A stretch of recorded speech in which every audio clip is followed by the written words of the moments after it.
Hello everyone and welcome back to another video from Wake&Tech. In this video, I'm going to show you how to download the Target application on your smartphone. So let's get started right away. First of all, open up the iOS App Store or the Google Play Store, depending on your device. And once you open it up, tap on the search box and then type in Target and start your search. Once you find the Target application, go ahead and tap on it and you will see the install button. Just tap on the install button and this will begin the download and installation of the Target application on your device right away. Just wait for a while until the installation is completed, and when you see the open button, you can tap on it to open up the Target app on your device.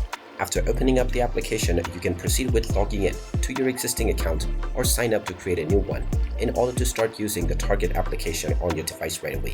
And there you have it. That is how easy it is to download and install the Target application on your smartphone. If you find this video helpful, make sure you hit that like button and subscribe to our channel if you haven't done so already. Also ring that notification bell to never miss another update from us. Thank you for watching and I will see you again in the next video.